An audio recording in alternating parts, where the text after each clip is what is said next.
We are here with the Pranic Consciousness Summit, a platform with more than 35 speakers nourished by light, chi, or prana. And today we have as our special guest, Brahman Menor. I'm hoping to pronounce this correctly. If not, please let me know. And he is a beautiful being of light, embodying Christ consciousness. He is working presently as a spiritual teacher. He has been shifting from a life of bodybuilding and entrepreneurship into this peaceful, minimalist, pranic lifestyle where he transmits to other people how they can have state of enlightenment, a state of happiness, a state of harmony. So thank you for being here. And is there something that you would like to tell us about yourself in the beginning? Yes. Well, first, everybody, welcome for watching. And before I start sharing my story, I want people to open their heart and feel in their body if they can recognize what I'm sharing and what I'm telling instead of understanding the words. For me, it's all about energy. It's all about connecting and not about mind and discussion and understanding. So please open your heart and just feel. If you feel it, that's what I like to share. So at this moment, I'm 54 years old, and I had a beautiful but rough life. I was grown up in a beautiful family, a loving family, hardworking father, and a loving mother. And up till, let's say, 25, I did my studies and I made a career, and there's something happened in my life to change everything. I started opening clothing stores and starting bodybuilding. I did that for 15 years till I was 35. I was pretty successful in my business, pretty successful in bodybuilding. I was 125 kilograms, no fat at all, ate my 8,000 calories, my supplements. I used my steroids because otherwise you couldn't grow that big. I had a huge house, beautiful car, but it was all material world. And suddenly something changed. There was a moment in my life at that time where I started talking about how can you believe in a God. For me, it was a God or a source that you can never see or experience or feel. And when there is a God, he needs to stand in front of me and say, ding dong, here I am. I didn't know what I asked for. So 2 weeks later, can you imagine a bodybuilder this big walking like that? I was with a beautiful Christian family, and they had a daughter, and she was a dancer. And we had a beautiful discussion about why and how. And then she said, let me show you what I do. And she put a recording in a DVD player. And the moment she pressed play,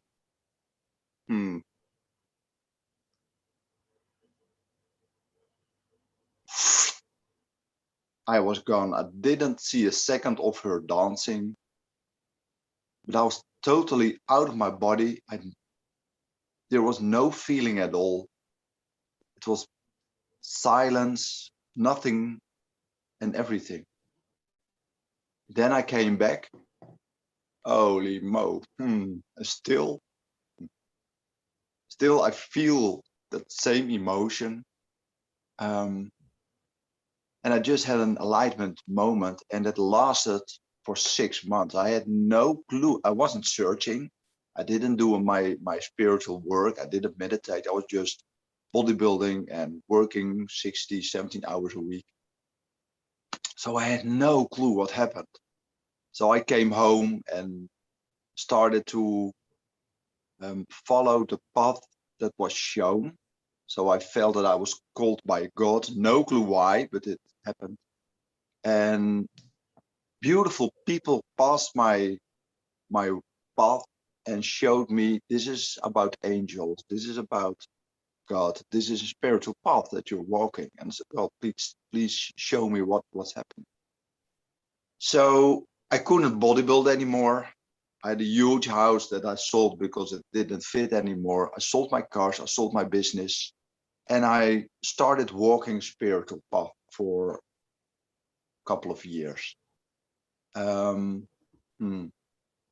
It was one of the most beautiful periods in my life.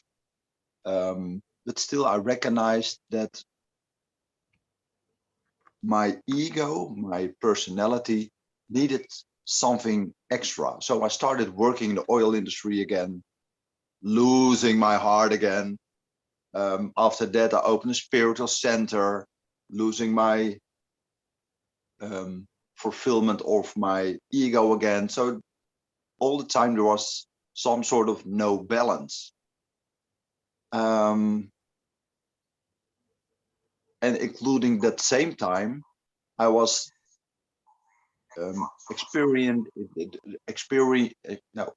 trying all types of diets because my body didn't feel that okay with food. So when I was 48, someone passed my path and he said, I have a Breatharian in my home. She didn't eat and drink for 16 years and all my buttons were pressed. And I started to cry and I started to shake. And I knew, all right, this is my answer or my question. So 6 months later, I went on a vacation. I emptied my body as I always do once a year for a week, laid on the beach, doing nothing. And suddenly a whole pranic retreat came in. All the exercises, all the visualizations. And I said, okay, let's see why. So I teach my wife. I felt that my body was already ready to surrender to pranic living, but I teach my wife that I had at that time. And well, after 3 months, she went pranic and it all worked and it was so easily for us. So I said, all right, this is probably my way.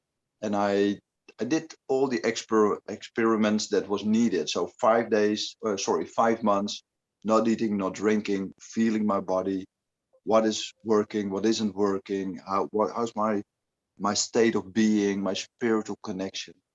And then I started to eat for a couple of weeks, put in a whole pizza. Does my body digest that? How does it work? What are my emotions doing? And is my fog in my head coming back? Can I drink alcohol? Well, I tried it all. Then I said, all right. Experimented with that Therianism thing to see how it works for you and what can and cannot be done. Absolutely. Yeah, can the body, can you shut off all food and drinks and then put it all in and shut it back off again and put it all in? Because that's an interesting thing. We want to know what you found about that because many people ask themselves. Well, first when I went pranic, I felt that my brain got clearer, my energy went through the roof. I am never tired. I sleep 2 till 4 hours a week. My whole body had some wear and tear of bodybuilding healed. My thyroid totally healed. Well,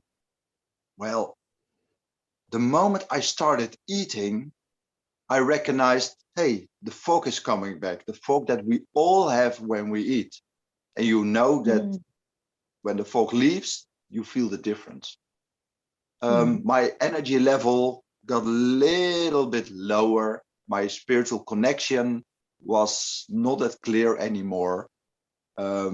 Smell, sight, colors, it changed a little bit. So I was less in the moment. I sweated more. And my most extreme experience was that I felt the stress in my body of food coming back. So my heart rate went up. My blood rate went a little bit up. I felt more stress in my body, and I thought, all right, this is not what I want. So I always say pranic living is on the scale and food at the other end. And this is what I prefer, pranic living, totally silent, feeling connected, a lot of energy. And when food comes in, the scale goes to the other side. Less of this and more stress and sweating, and well, emotions come and go, more frequent and more powerful. So living the humanness and living the superhumanness. yeah, for sure. And a lot of people always say when you live on, a lot of people always say when you live on prana, can you still sport? And well, I run 5 to 8 miles 4 times a week. I work physically quite a lot. I squash 1.5 hours without a break. I hardly sleep. Do I meditate? Yeah, I sit once in a while. Do I need it? No. It's a state of being. It's not conditioning or an exercise. It's a state of being for me. It's a state of constant presence.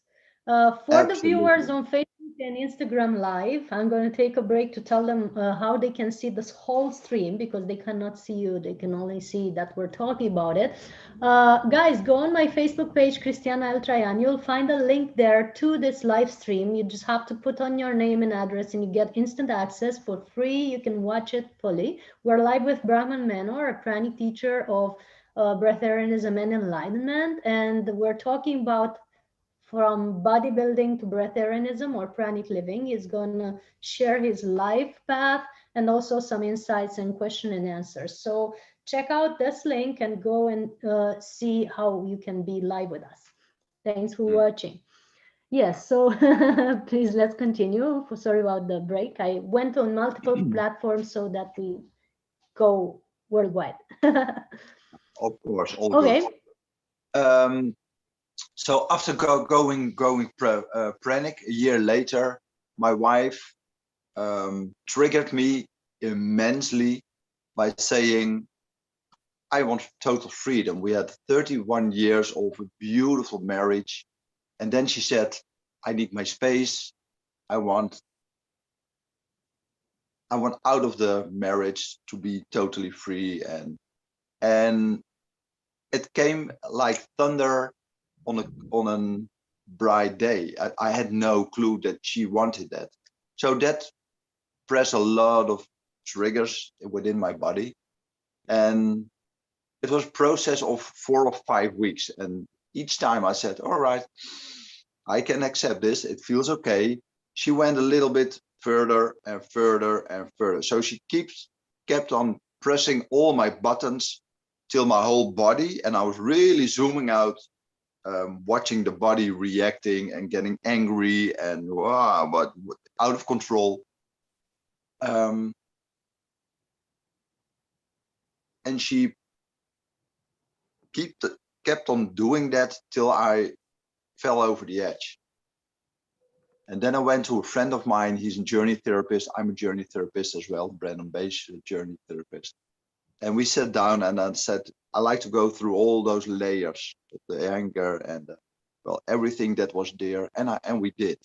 For 2 hours, we sat down in a jacuzzi in a sauna, just relaxing, and let me invite all my anger. And it came and came and boom. And then suddenly there was nothing. Totally nothing, like bliss. And I went to a different layer, and jealousy, for example. Wow, more. And bliss again. And after doing that for 2 hours, I said, I'm so ready to let go of everything. It's all about the emotions, and there is no foundation for the emotion, just bliss. And you know, I will let go.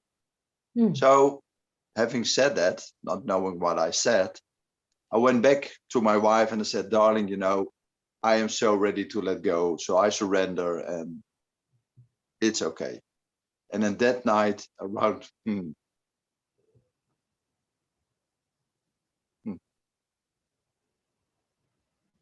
around 3 o'clock, I died.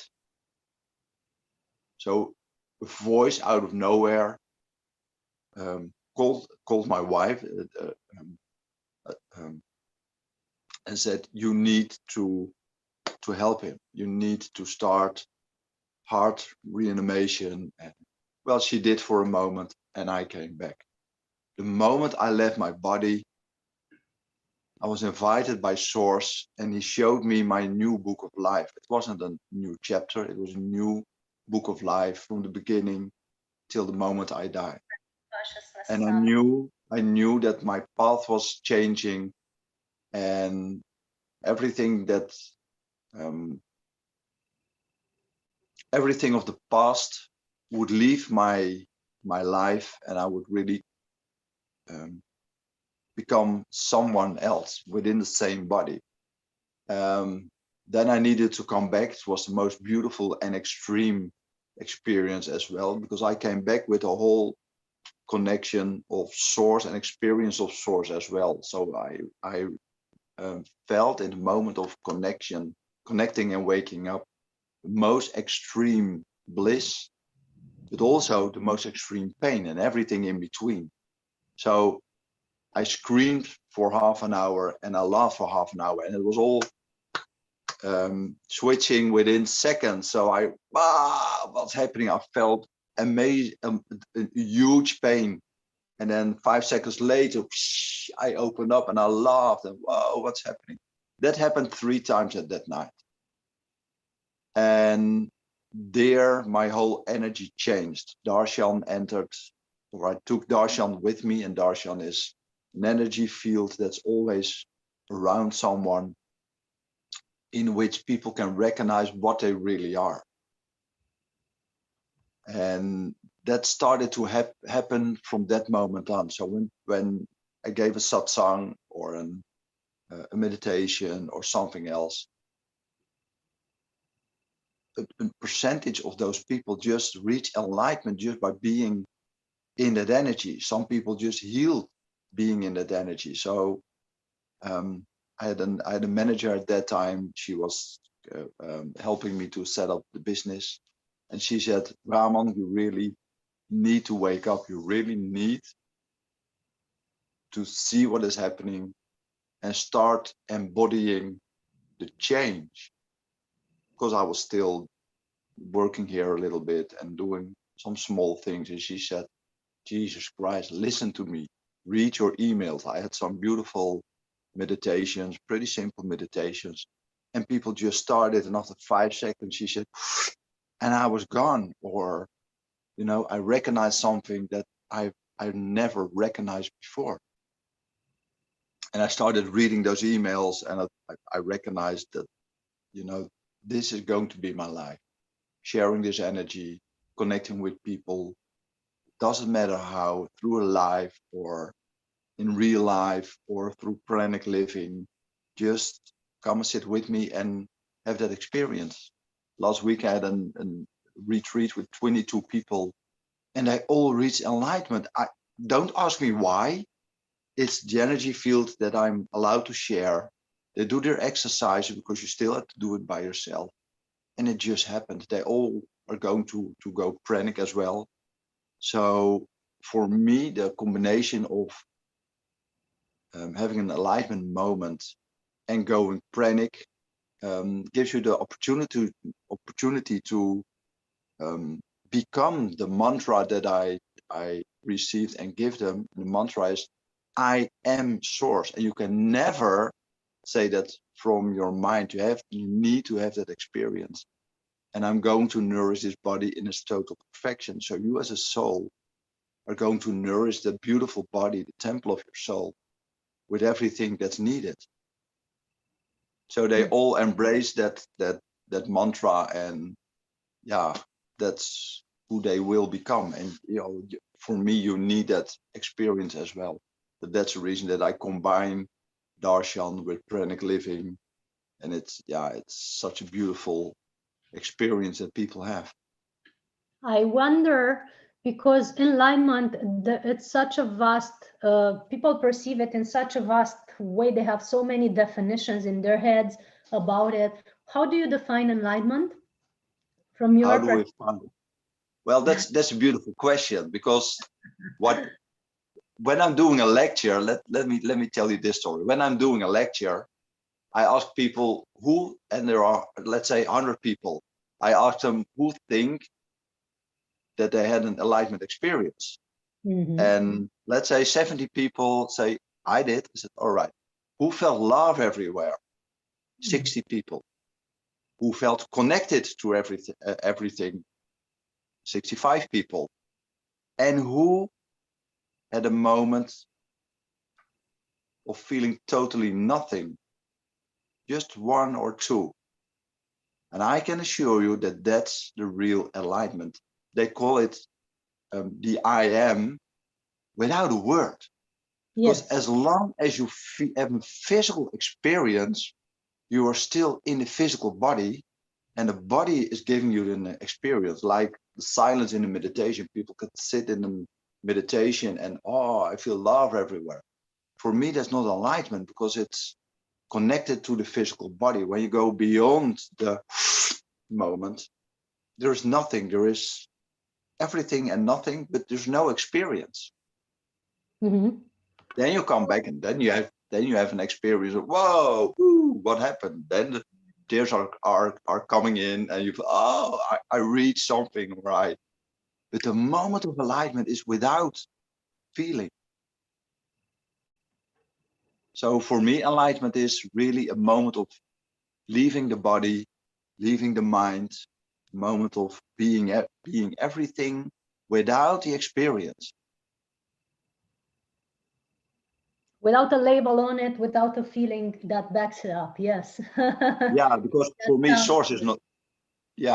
not love, source is not forgiveness, source is not connect, source is just energy. There is no physical form in source, so there is no physical word for the experience of being source.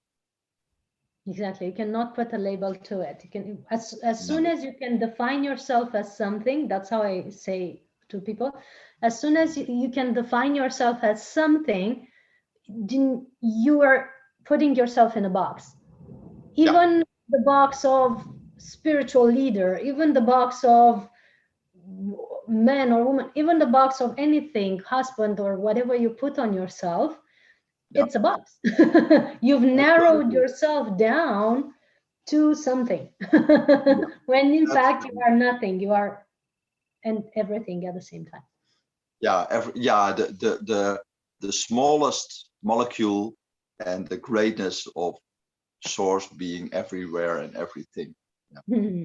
I have another tricky question, which just came while you were speaking about your life. I've noticed that several times you've dropped your businesses, and you've somehow scattered away your wealth, and then went into spiritual work, and then went back to building wealth and leaving spiritual work aside, and then building wealth back. And it was back and forth between two stages. Do you believe that source can have wealth and spiritual at the same time? Absolutely. Yeah. Well, I see it as, the physical form, my physical body, and especially my personality needs a certain stimulation to create fulfillment for my brain, and that gives my physical body energy. The moment I opened a spiritual center, the path to that spiritual center was the creation of my personality. I'm a creator, I'm a builder in the industry as well. And I recognized the path to the creation. It gives me a lot of fulfillment. The moment I sat down, starting doing coachings, readings, breathwork, meditations, my heart glowed, and I felt really spiritual. But there was less and less energy in my physical body. So the fulfillment of creation is for me not in helping people. At this moment, I let go of everything. So I have no business anymore, just Brahman Menor, and I have a team working for me. The fulfillment that my brain needs is to manage that team in a loving way, and I manage the business from a distance. So that's my creation. The moment I give a retreat, everything's organized. I'm in a running modus. Let's do this and that, and the lighting and the cameras and everything, sound, and then people are coming in and say, all right, my ego is going to, I put it away, and it's just, this is who I am right now. The one that's speaking right now is not the one from the mind. That's the one outside my body. That's my spirit. And that gives me yin and yang. So I need to do once in a while some physical work, helping people, rebuilding their house, or sailing, or driving my bike, or setting up a business. And at the other end, I can switch it off and just be. So for me, it's 30 mind and 70 just being energy, and including the physical love. So that gives me yin and yang, the energy that the physical body needs, and the fulfillment of doing nothing, or connecting, or helping, or teaching, or whatever it is. And that creates yin and yang. We all need them both. Yes, absolutely. So it's basically expanding into nothingness, and then going back into the doing mode where you materialize something in the physical world or create, and then expanding into nothingness, bringing more from there, and then materializing more into the physical world. And that gives us some kind of a grounding, I would call it. In my case, when I do these events, and or whatever I do that involves many people and me being organizer of some sort, puts me in a state of I'm grounding with all this action, and then I disengage from this and go to nothing again, which brings more visions, more projects, more anything that needs to come forth in the next what we call next moment, but it's already happening. For sure. Well, what I recognize that the moment you bring your heart and your soul energy into your mind world, you connect with people on a different level. I opened so many people and made them aware within that mind world of the oil industry. They just came in, they sat down, and what I always do is connect from a different level. I don't give a handshake. I take two hands, and I take their hand, and I connect without words. I take 5, 6, 7, 10 seconds, look them into their eyes. Then I say, welcome, please sit down and let's connect before doing business. And they started to cry. Just because I said, well, I'm here for you and I see you. They've never been seen in a way like that. So just giving them a hug or a handshake like that brings a certain energy and a certain opening, and they just sat down, and some really shook their head and said, what are you doing? I just like to connect. Okay, let's and we had a beautiful conversation, or more satsang. Then I said, okay, you came for something, and oh yeah, the business, that's all right. Let's go back, because they were here somewhere. Yes, it's all of a sudden a raise in frequency where they connect to their soul, their divine self, which they're not used to because they don't normally do it. And then they have to reframe it back into the normal business life.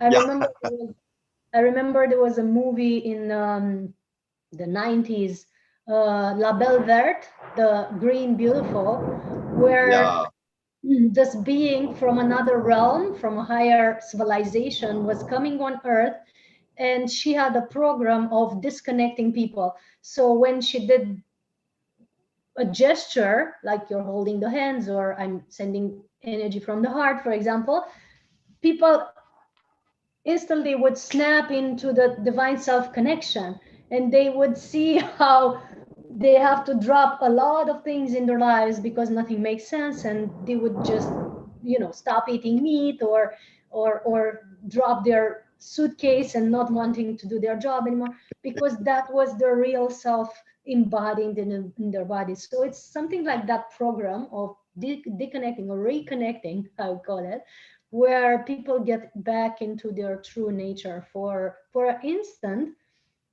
and then they go back to business, maybe.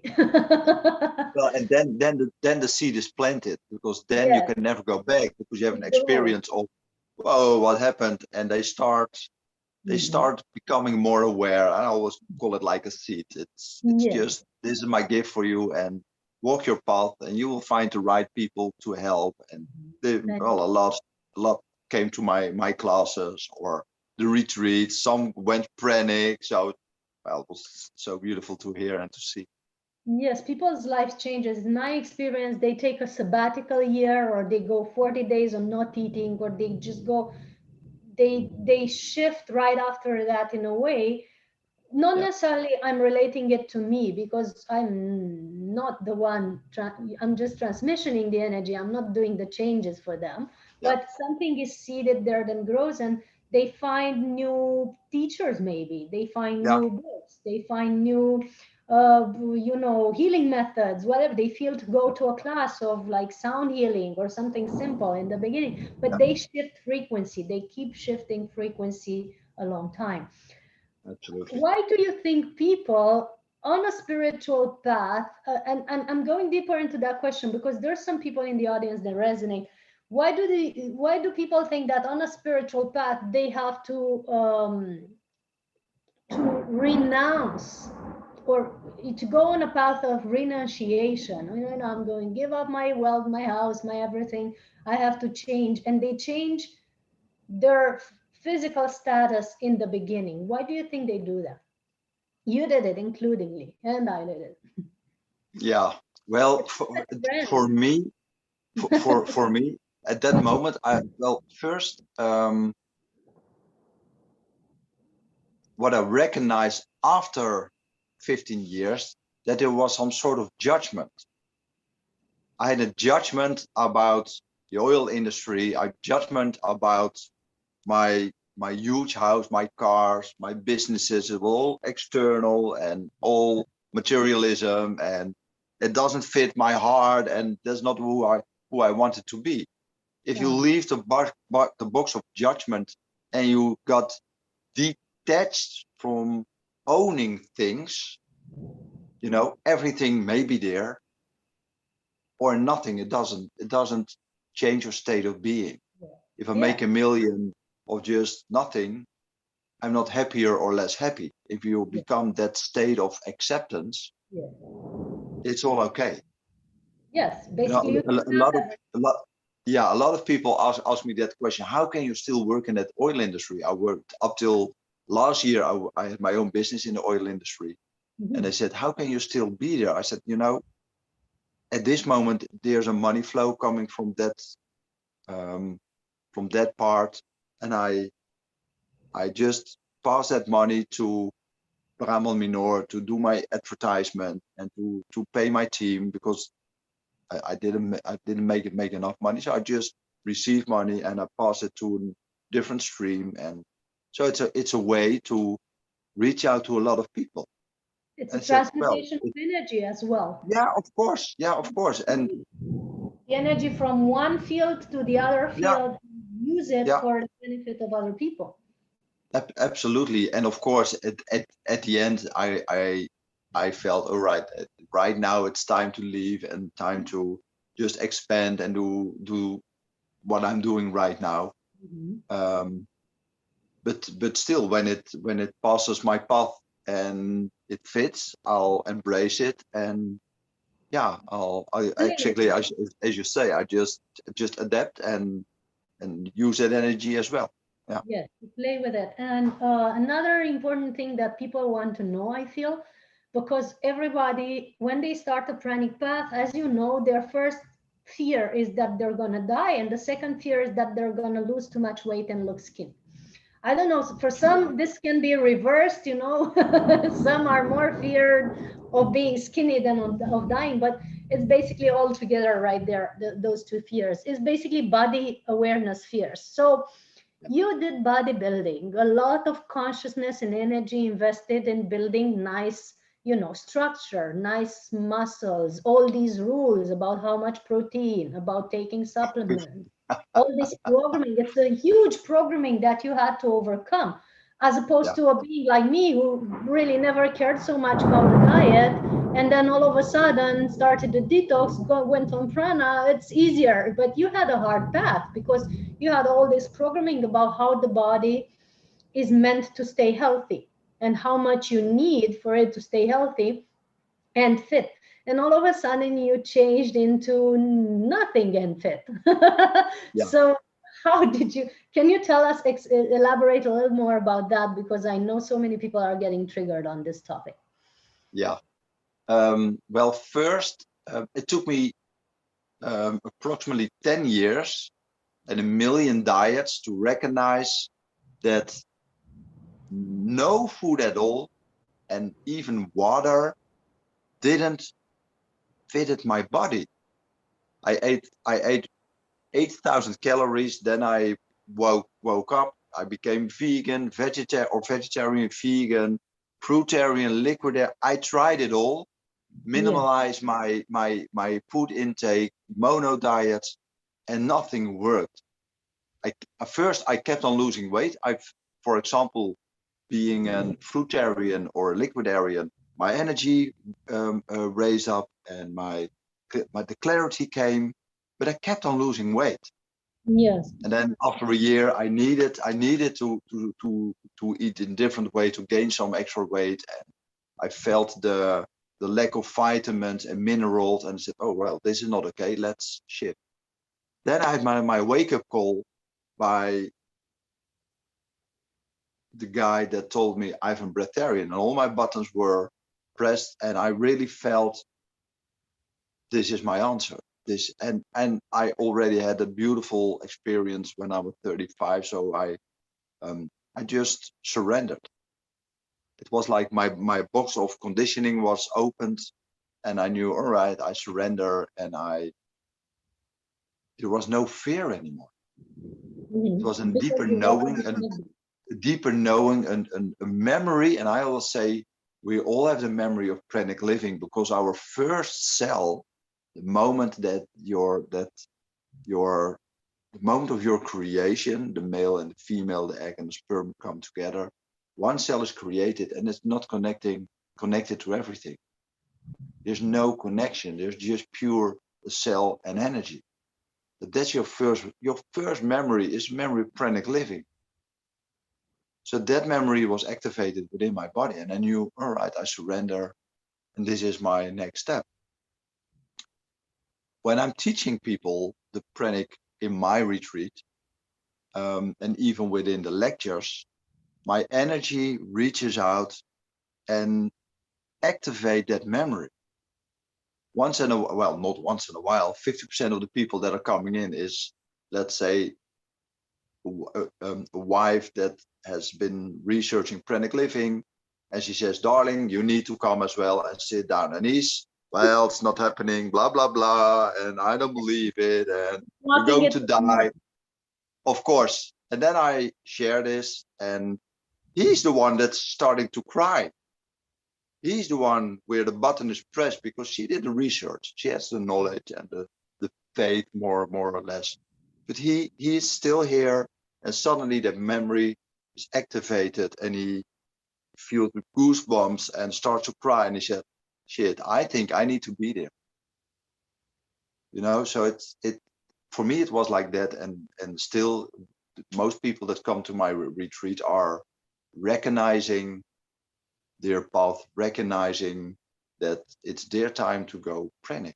Sometimes people are in a lecture still eating everything, blah blah blah, eating meat and whatever they do, and have a beautiful experience, and a month later they call me and they say, Brahman, what did you do to me? I said, I didn't do anything. I just gave you some insight about pranic living in darshan. And then they said, well, I couldn't eat meat anymore. I'm on well, everything comes out liquid. I feel that I can't eat anymore. What do I do? I said, well, what do you think your answer is? Well, I think I need to go pranic. I think, well, you're welcome.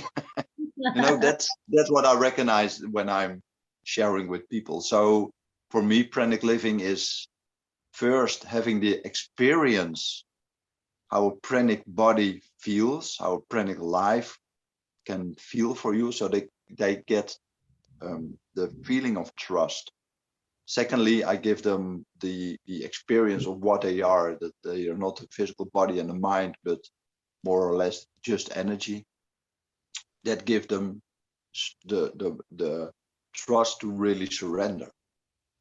And my exercises, I got two beautiful breath exercises. One is I call it a pranic cell cleanse, and it opens a box of conditioning. For me, there is no conditioning. 1 and 1 is 2. Why? If I can change a body to pranic living, all knowledge is just acceptance. It's programming. As long as you believe that there are 20 forms of prana, it's conditioning. For me, energy is energy. I absorb all energy. I don't go there, you know. It's all mind, and mind is conditioning. Especially what you are saying about losing weight. What I recognize in my retreats, when someone comes in and says, you know, I'm afraid of not having enough energy and losing weight. I'm 100% sure, and I tell them, you know, you will lose weight and you will have lack of energy because your mind knows your fears, and You're your mind programming yourself to go in that mode. You're basically programming your body to well, be.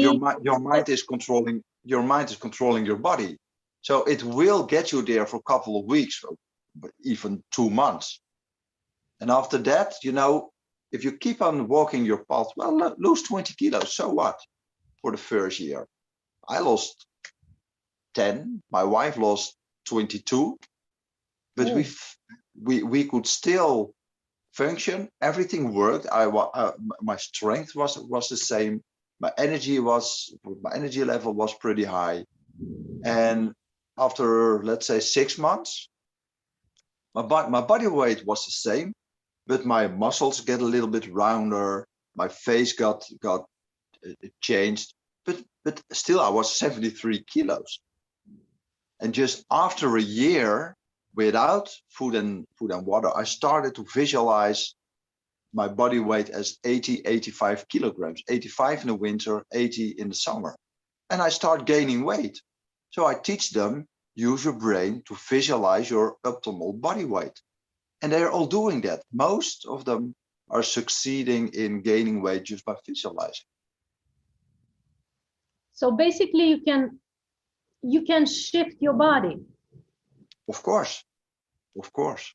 You can shift your body. That's what I'm telling people, you know, right after this meeting, we're starting a pranic process online for 8 days, where we help people understand how they can upgrade their frequency and how they can maintain a pranic path, not necessarily stopping to eat.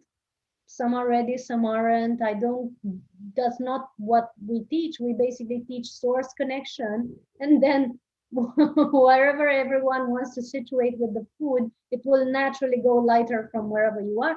But we say to people, you can always program your body. Your body is your vessel. It is programmed by your spirit. Once you surrender it to spirit and saying to spirit, look, make my body in the best shape. The best shape might be thin or a little rounder than you are now. You Yeah. don't know what's the best apparition for you in the world. Like Yeah. for me, sometimes before festivals, sometimes I'm rounder. I eat much less or nothing in terms of juices and smoothies. I sometimes go on just water, but I become rounder, you know, and puffier. Yeah. At the beginning of a festival, it's like energy is building up, and then during the festival, it's just going to thin again or to lean again. I'm not doing anything different in my diet. It's just how energy or spirit wants my body to show up. Probably Yeah. because people need to see that you can be round and nice and or skinny on a pranic path and there's no rule. Yeah. Yeah. You're right. And Right. we also have colleagues that are really like looking chubby and they're not eating. And it's Oh interesting. yeah. Many people are challenged, like, how is she on prana? You know, she's like almost overweight. Because weight is energy. Look, cells and molecules are like prana in a condensed, in a denser state. So Yeah. we have to understand that even your body now, if you're still eating, is still made of prana. It's just that. Yeah.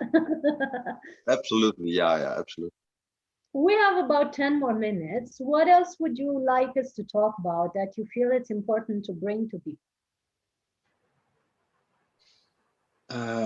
Well, what I recognize quite a lot, and I share with people a lot, start living life, because walking spiritual path creates a lot of um, knowledge as well. And for me, spirituality is not about knowledge, pranic as well. It's not about knowledge.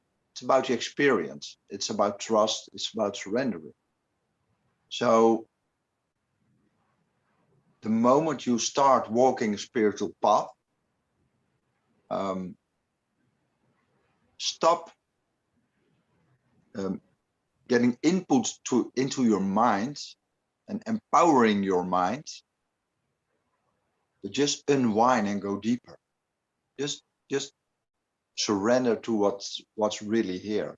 You know, for me, there is no path to enlightenment. Enlightenment just happens at the moment that it's written in your book. I'm just a facilitator, and when you sign up for my retreat, it's in your book of life. I didn't choose enlightenment. I was a bodybuilder, and once, bam, it happened. I didn't choose to die. My wife pressed, and there it happened. Could I change that moment? For me, no. Life is written as it is, and you walk your path and you do your thing.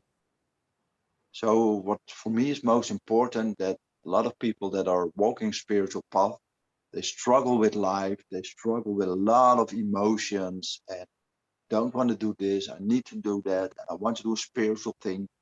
No, you know, working in the industry can be very spiritual as long as you bring your energy and your heart into your work. I had the most beautiful satsangs within that industry just by being who I am. When I sit down with people, I don't speak. I just listen and share my energy and wait for the right opportunity for people to come to me. And after 5 minutes, people are starting to ask, "What's your opinion?" Well, I say I don't have an opinion. I can share what I feel and what I like to share. And you know, I don't want to change you. I just want to give you my perspective and let it do its thing. You know, it's not about being right or wrong. It's about sharing what you experience or sharing what you hear and how you hear it. And that it's totally different. If you live a life like that, just without the judgment and without the struggle. I embrace every second in life because I'm living right now, right here. I'm doing this live, and I feel everybody. I feel goosebumps because the satsang that we are doing. You know, this is the only truth, the only thing that is right here, right now. I'm not thinking about the future or no. This is life. But this is the way that I hope that a lot of people will embrace. Just live life in the moment. Now, of course, you have to plan. I have my schedule and I plan for the future. But I'm here right now. I'm smelling, I'm feeling, I feel my heart glowing. The outside is a little bit chilly. My ears are chilly, but still there's a lot of energy flowing. That's what I'm experiencing. That's what I like people to embrace. Live your life to the fullest. I thank you for that. That's super, super valuable. I feel a new question coming in connected to that, and people, you can ask questions in your comments on the process, on the summits page or on your YouTube page, wherever you are. You can place comments with your questions for 7 more minutes. We can answer those. The question that was coming, I'm also picking up from the audience somewhat telepathically to some level, and people are asking, are wanting to know, how were your relationships? Because you let go of everything and you see that nothing is really, everything matters, but nothing really matters, right? Everything Yeah, matters in the moment that you're present with it. Like, I'm totally in with you now, but I'll completely forget about it 5 minutes after because it's some different moment. How are relationships from that perspective in your life, with your dear ones, with your spouse, with the colleagues at work, maybe that saw you losing weight, changing diet, all that stuff, because that's another important step in people's lives on pranic lifestyle. yeah, absolutely. Well, first I say to people that are coming into pranic living, don't try to share it with the rest of the world, because you will understand, you will have the faith and the trust, The but they confidence. don't. Mhm. Yeah, they don't. They don't have the knowledge, and it's all based on fear at the other end for most people. So start doing your process, your transformation. And in my teachings, I always say after 5 or 6 months, when you did your juices and your eating and your period of living on prana, and your body is transforming, your energy is transforming, people will see the change. And that's the moment that they will start asking, I don't know what you're doing, but something you're doing right. Then it's the moment to say, I shift to pranic living and some juicing and period of nothing. And that's what you see, what you feel, because the energy you're sharing from that moment on is Different. within everything. Yeah, your sound, the way you listen, the way you look, the way you vibrate, and people will feel and resonate on that.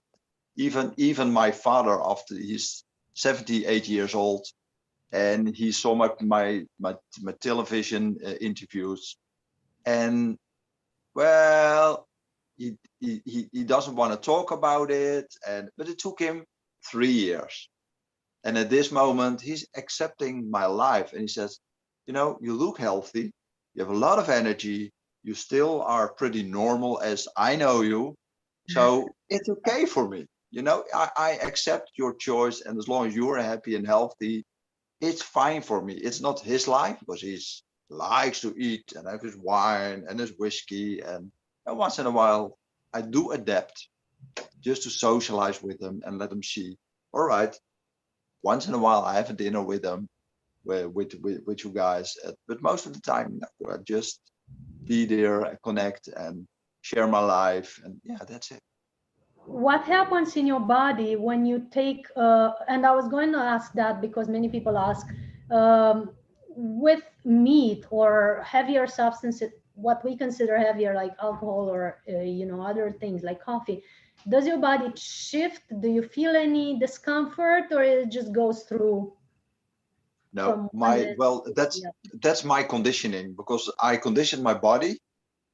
Well, I recognize that I condition my body not to want to take in anything. Yes. So even when I take a glass of water, or, well, I don't eat meat or fish, but water or a cup of coffee, or, well, let's say anything that I eat or drink, my heart rate goes up, my blood level goes up. So I feel more stress in my body. trigger emotion and mind is changing. It's stronger. I sweat a little bit more. I sleep at least an hour a night that I normally don't do. I feel the fog coming in, the fog of the mind, as I am a little bit not into my mind, not into the moment, but more behind my own mind. So I'm not totally clear. Well, I think that are the most important topics. And when I eat, to be honest, after 8 hours it comes out liquid. Nothing Yes. stays in my body. I eat, and I always say I pay for something, then I have all this discomforts, then I have diarrhea, and then I say, well, why did I pay for that? Come on, don't do it. Just for me, it's not a lesson, it's a choice. I still love the taste of a cup of coffee or just one spoon of soup, for example. I don't eat whole bowls or whole dishes. I just taste a little bit of this, a little bit of that, because it's about the taste and not about the amount. But still, Yes. I have the reaction. Still, I think, oh, don't do it. Yeah, but it's, Yes. So your it's the body is flow of still life. reacting. How do Yeah, you process it or transmute it? Do you have any, like, in my case, what happens is I only eat if I'm guided to. So when I'm with the group or when I'm supposed to meet a group that has a certain specific favorite food, it yeah, must be vegan. I cannot do meat or animal products because it just harms. It feels like really yeah. not nice. But Low energy. when I meet a group of kids, for example, they all eat, like, what do they eat? They eat chips or popcorn. I can take Yeah, a few bites of popcorn, for example, yeah, and that's going like I don't even feel it at all. It's small quantities, less than a fistful, or just a few like flowers of that. I don't yeah, feel it at all. But if I eat out of curiosity, I was doing that before, like somebody's having a really nice dish that I've never had before and it's vegan and it's nice, I want to taste it. That feels in my body. So then okay. it's different. It's different when you're source guided and you're just doing it for frequency attunement, and when you're doing it for pleasure or curiosity, it's just it kind of shifts Mm, something in your body. yeah, But then if I ask for the food to be transmuted into light before putting it inside my body, it just not doesn't have any effect. It just okay. doesn't matter. It doesn't Yeah, have to be buckets of it. It wouldn't work if I eat a full pizza or a full, plate or meal of whatever it is. It wouldn't work that unless somebody's really hungry next to me and I just send that energy right away. yeah. But for small quantities, you can do that trick. I'm telling to the audience, not you in particular. Well, we've reached the 11:01. I would love to be in this for at least one more hour or endless time. But we're starting a process just as we speak, a training of 8 days online. Is there a final message that you want to share with us that is, what you want to leave us with? Mm, yeah.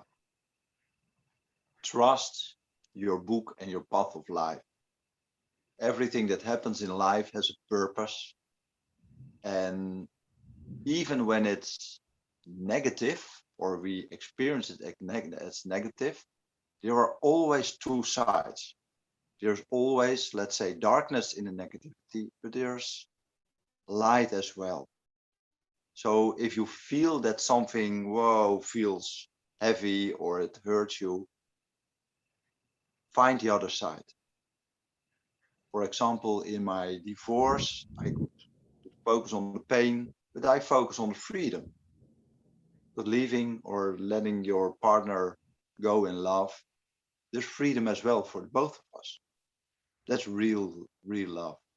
So trust that everything happens in your life happens for a reason.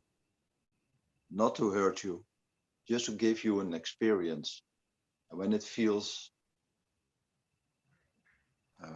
challenging, focus on the other side. You always have a choice to focus on the bright side of life, not the negative. The negative is the mind. The bright side is your source side, your loving side. So focus on that one and trust that everything changes in time.